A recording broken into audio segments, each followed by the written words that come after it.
All right.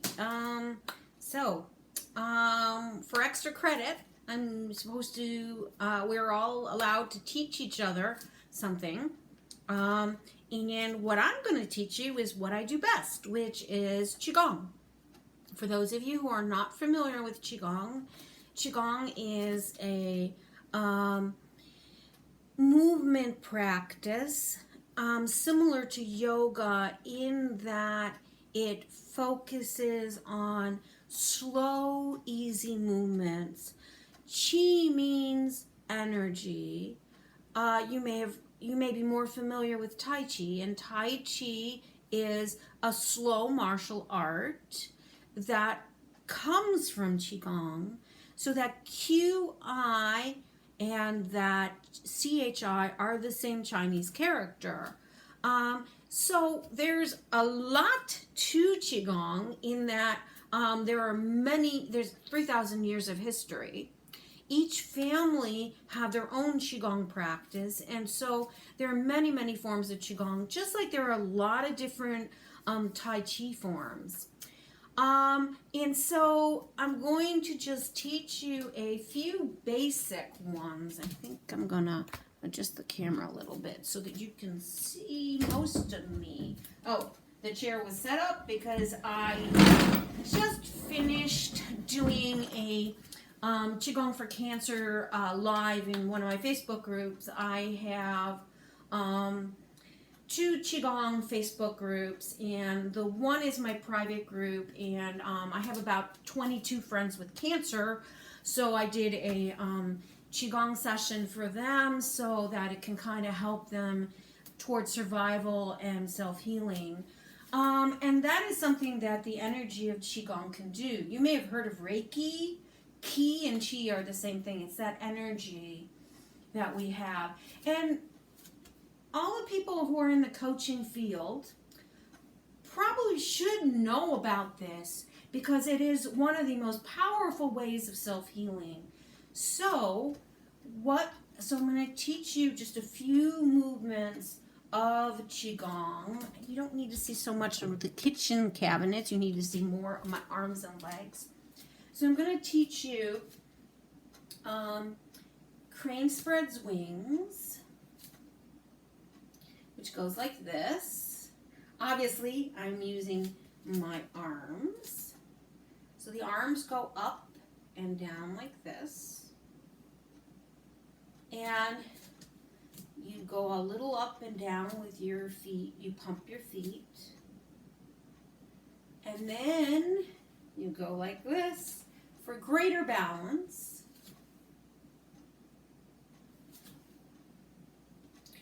This may look a little bit like Tai Chi because it is similar. They have a crane movement as well.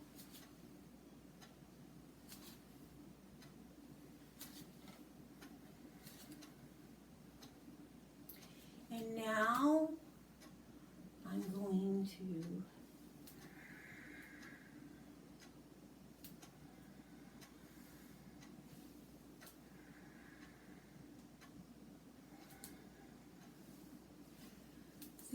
your one foot is forward.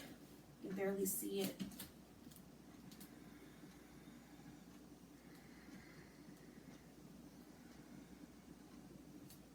Come back to center. Step forward.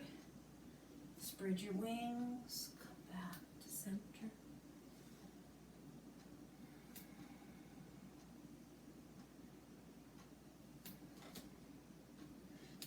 I usually don't use this iPad for my Qigong. I usually use the bigger one. And now, crane spreads wings. Okay, this one's going to look more like cloud hands for those of you who know Tai Chi. You're going to take this hand, you're going to have your face looking at it like it's a mirror. And what you're going to do is you're going to bring your hand across your body, slowly turning. This hand should be at the ready. As you're turning here, you're following this, okay? And your other hand is crossing over. And you're looking at your hand as it goes down. And at some point, you're going to bring the other hand up, and your attention, your face is going to shift, and you're going to follow the hand across, and the other hand is sort of following your body, and as it comes down the side, you're watching that hand, the other one comes up and spreads basically like a wing, okay? And now I think I'm going to let you see my kitchen cabinet so you can see my hands better. Because, so, you know, it's really hard when you're shooting your own camera and you're doing movement. So basically, you're doing like this. You can actually do the hands really high.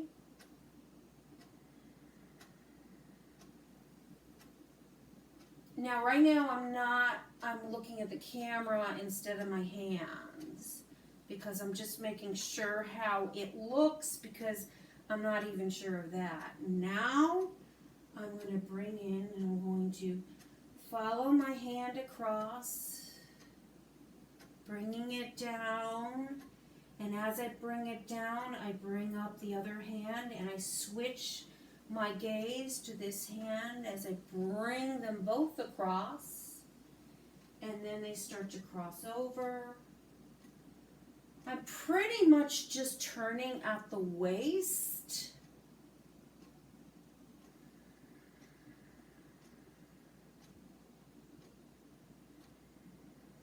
And I can make my hands very high. I can really look up. The height is up to you. You can do this 100 times. This is one of the most stress-busting movements that I know.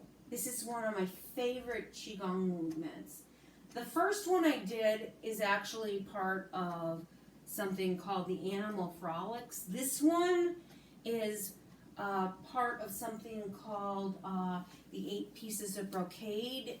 Those are just 2 of the Qigong movements that people would probably relate to if they've already seen Tai Chi. And there's one more bird one that I think I'm going to teach you because I'm in a bird mood, and it's called the Flying Phoenix. And this one is from Women's Qigong, Radiant Lotus Qigong. And so you really can't see this too well. You are phoenixes, we are phoenixes rising from the ashes of what was before. We bring in our wings, we push out and we set boundaries. We know they can be flexible, so we bring in our wings. We push out and set stronger boundaries. We bring in our wings, we push out and set very strong boundaries. But we know that we can bring them in. And then we go like this, scooping up our hands and crossing over and giving ourselves what looks like a self-hug. This is very empowering, very peaceful, very spiritual if you try it. And then there's right about here. It's kind of hard to tell, but this is long 1 and long 2. And if you go here and rub them, these are release of grief points. And mine are hurting again. I did the 21-day challenge of the Flying Phoenix not that long ago in my Qigong group. And by the end of 21 days, they weren't hurting, but they're hurting again. And that's because one of my friends just went into hospice. And so I'm mourning her. I love her, and she's been a real trooper, 5 years fighting this particular cancer, and it's just gotten to be too much, and that's why I'm when you heard me saying that I had just finished the Qigong for Cancer. I'm doing it for her. But I have got 21 friends who have some form of cancer. One of my best friends has got leukemia. It's really hard. So I do Qigong for myself, but I'm now doing it for other people too. And so I'm releasing that grief I have over the impending loss of my friend in my life on this earthly realm. And then I take my hands gently away. I pull them out. I'm pulling out the grief gently, pulling it away, asking that it be released and be replaced with joy and realization that her life may come to an end, but she is far, far from being gone from my life. Her legacy will live on. And then I draw a rainbow of love and light around myself. And I usually do that 3 times, but this video is already at 11 minutes. So what you have just learned are 3 kinds of bird Qigong, if you will. The crane and the phoenix are both rather traditional animal symbols in Qigong in China. And of course the crane is a very real animal. So Harry Potter may be where many of us know the phoenix from, but the phoenix has a long history prior to that. I know a whole bunch of other Qigong forms, and I actually do teach it. It's not just that I have groups where I share it. I even have my own gratitude Qigong that I've developed over the last 6 months. So I do actually teach this stuff, and I haven't done much online, but obviously this is really helping me to think about that maybe I should actually launch a course, even though where I want to go is the writing coach stuff. I'm certified in 3 kinds of Qigong teaching and such things. So I hope you learned something new, and if you I'm open to feedback and suggestions, and if you are interested, there are numerous videos on YouTube, but I would ask me first which ones would be best. I don't really have a YouTube channel for my Qigong. I just have my regular channel, which is where you're seeing this. And by the way, if you want to learn how to make dandelion wine, that video is also on my YouTube channel for next spring, obviously. Okay, so thank you. This was fun. And have a great day.